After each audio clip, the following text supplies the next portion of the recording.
of Jesus Christ today. We need young people that will stand up and say, "Come in! Devil ain't gonna thwart my plan for my life." Man, that's good. So don't allow the scars of your life to entice you to think that this is the way to do it. Don't ever lower your standards in what you believe. God is God. He is the King of Kings. He is the Lord of Lords. Don't let the enemy ever tell you that your God doesn't care, because your God does care and He does love you. I want you to know something. It's time that we have young people that will stand up and shake their high schools and shake their college campuses. Come on. That will shake their churches and shake whatever needs to be shaken, because you are living right for the honor and glory of God.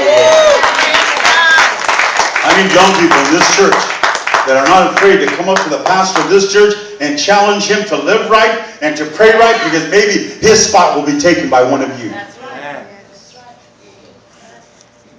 I need young people in this church that will go up to the worship team and says, "I'm going to take your place." Yes, amen. Come on.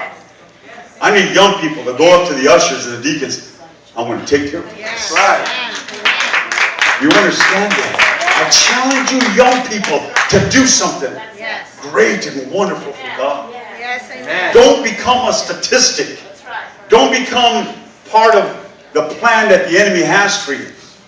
Stand up and say, You know, my mother called me up today. Let me say something about my mom. And I'm going to inject a Mother's Day little thing here. She was thinking about me when I was a little kid. See, when I was a little kid, my mom says, "You know what? You need to sing." Sing. I'm going to sing. Come on, get your cousins. You and your cousins sing. So me and my cousins made a little trio.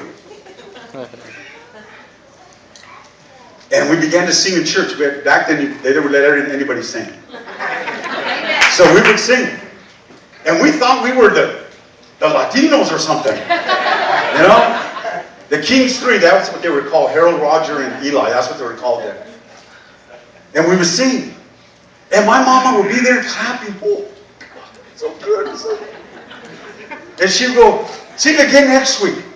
So we would sing again. Then my cousin didn't want to sing anymore. So then I kept on singing. See, my mama became my manager. And then she had my sisters sing. My sister Debbie, my sister Peggy, my sister Sharon, and my sister Brenda. They even got them the same uniform, same dresses. They called themselves La Mexicanas. And they would sing. My sisters couldn't sing for beans, man. They sang terrible. They were out of tune. But there was Mama. Gonna do it. They're gonna do it. And my mom called me up today, and she was thinking about this. And she said this to me.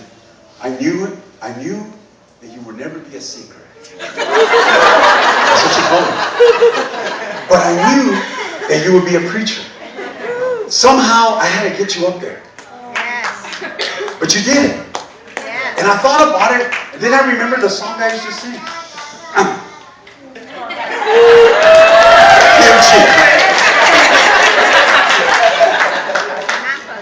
It went like this.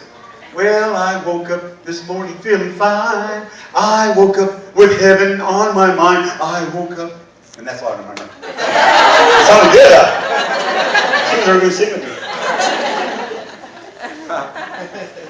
Because she saw potential. Yes, amen. She saw destiny in my life. Yes.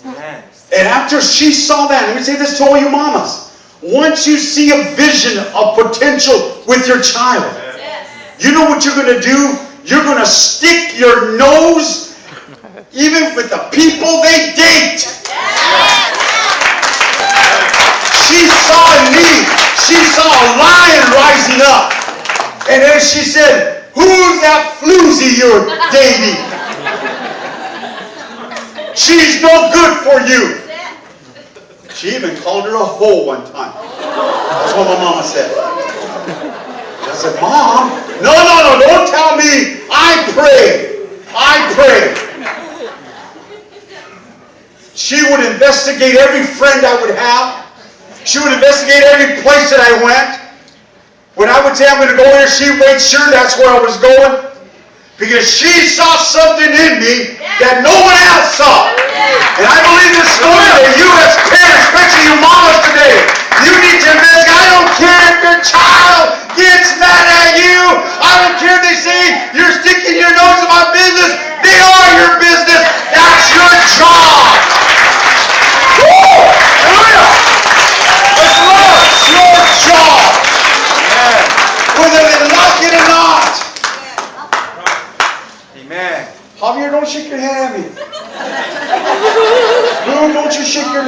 brother? That's your mama's job. That's right. And then her job is to report to me. That's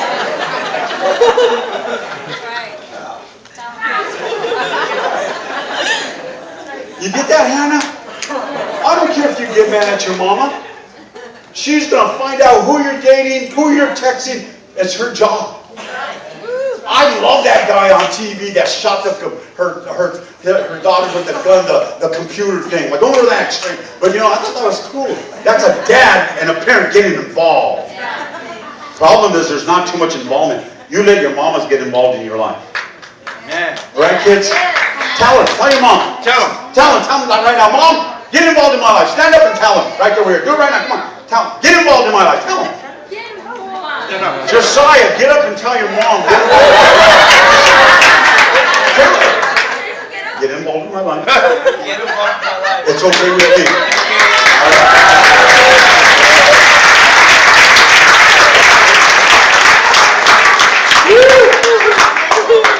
Come on, man. I should have came. All right.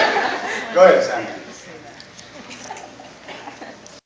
Ever heard is told here to a future king, and it was, it's just you. It's just you. And then they made an exclamation point when they said, you are one of us. I wonder what Scar thought. I wonder what he felt when he was told these two sentences. When the hyenas said, it's just you. You're just one of us. And I realized something, that his presence did not demand respect. You know, I want to close with these three things. And that is this. When you hang around hyenas, when you hang around them, there are some things that happen to your life. You got to remember one thing. Every single one of you that listens to my voice, you are destined for greatness. Right. All of you. Every single one of you. God has a great plan for you. Amen. Amen. It doesn't matter what background you have and what culture you come from, what race you're from today. God has a great plan for your life. Yes. In this audience today, there are future lawyers, missionaries, preachers, future dentists, future Doctors. grape pickers.